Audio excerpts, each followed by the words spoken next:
নেতার মৃত্যুর পর শত্রুর ঘাড়ে মরণ কামড় বসাতে মরিয়া ইরান। যা পাচ্ছে তাই জ্বালিয়ে দিচ্ছে ইরান। ভয়ে কাঁপছে সৌদি, ইসরায়েল, আমেরিকার মতো শক্তিশালী দেশও।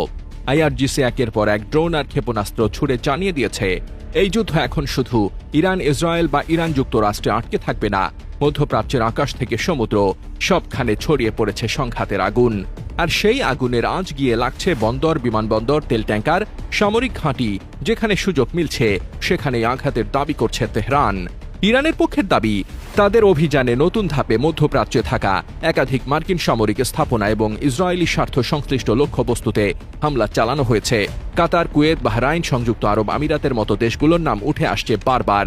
ইরানের ভাষ্য, কিছু জায়গায় ড্রোন সরাসরি আঘাত করেছে, কোথাও ব্যালিস্টিক ক্ষেপণাস্ত্র গিয়ে পড়েছে।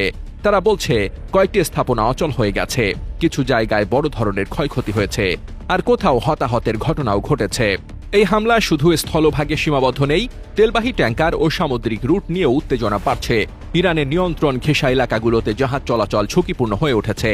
তেল পরিবহনের গুরুত্বপূর্ণ পথগুলোতে আতঙ্ক তৈরি হয়েছে, কারণ যেখানেই সংঘাতের ইঙ্গিত সেখানেই বিমা খরচ বাড়ে, রুট বদলায়, জ্বালানি বাজার অস্থির হয়।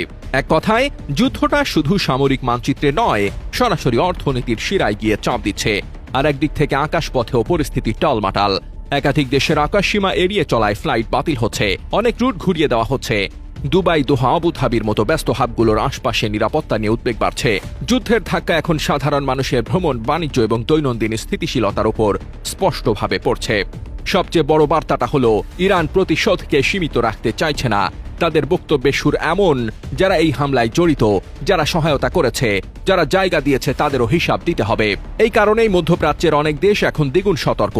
কেউ প্রকাশ্যে কিছু বলছে না, কিন্তু ভেতরে ভেতরে নিরাপত্তা ব্যবস্থা সর্বোচ্চ পর্যায়ে তুলে দিচ্ছে।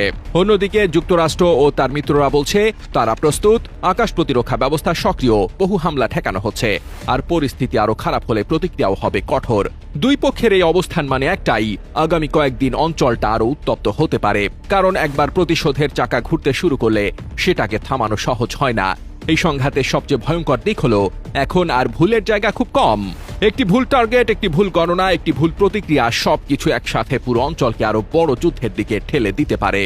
ইরান আঘাতের বার্তা দিচ্ছে, শত্রুপক্ষ পাল্টা হুমকি দিচ্ছে, আর মাঝখানে পড়ে যাচ্ছে সাধারণ মানুষ, বাণিজ্য পথ, জ্বালানি বাজার এবং আন্তর্জাতিক স্থিতিশীলতা।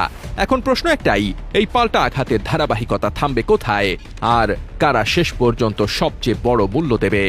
টেস্ট রিপোর্ট, বার্তা বাজার।